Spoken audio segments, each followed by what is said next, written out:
तू लगेलू कमाल, चल बाटे मनवा होके बेहाल। अखियां में बसल बाड़ू सपना के गाँव, तोहरे बिना लगे ना दुआ ना दाम। ओढ़ने के रंग जैसे खेतन में फगुनावा, तू आई लूता हंस दी हलवा मनहा। गली गली पुछलाई का भइल हाल, तोहरे निहोरा में डोले सगरी संसार। धीरे धीरे चलना दिलवा के चोर, एक बेरा मुस्कुता जागे जोर शोर। सांसे में बाजेला तोहारे ही नाम, अब ते हमके दे दे तोहरे संग ठाम। गौवा के रानी, गौवा के रानी, तोरे बिना लगे ना जिंदगानी। गौवा के रानी, गौवा के रानी, अजल मनवा में मीठी कहानी। गौवा के रानी, गौआ के रानी।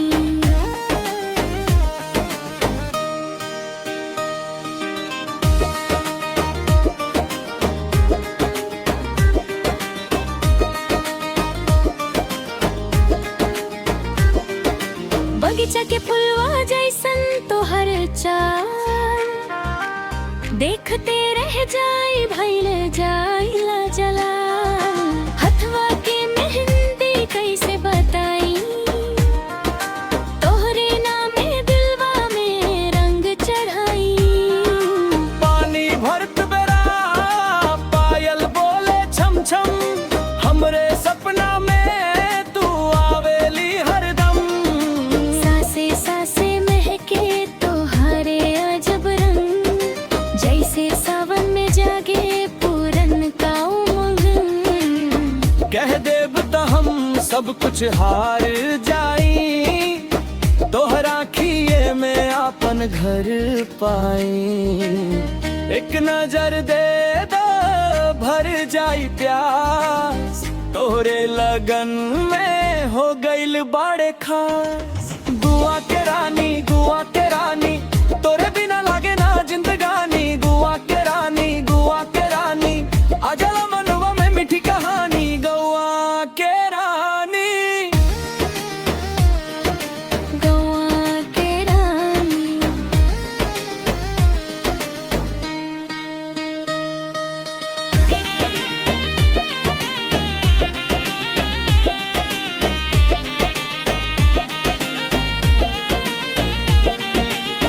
नदिया किनारे जब तू हंसेलू जोर, मनवा में उठे मीठो मीठो शोर।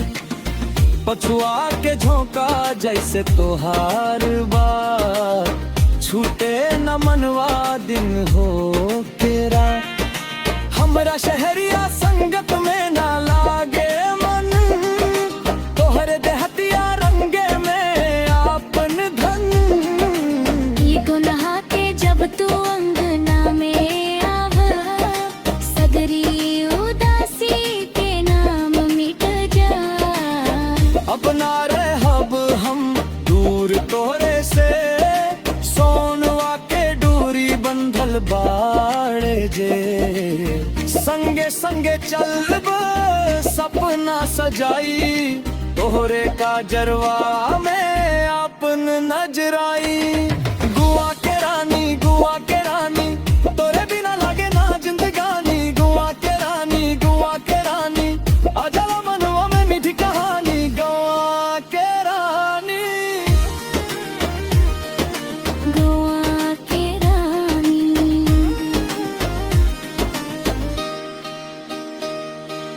रात भर जागी तोहरे ख्याल में, अंगना के दिया जैसे उजियार में।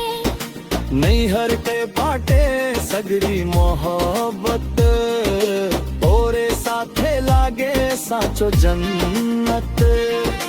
जाना छोड़ के इतना ना तड़पा, हमरा दिलवा में इतना ना खड़का।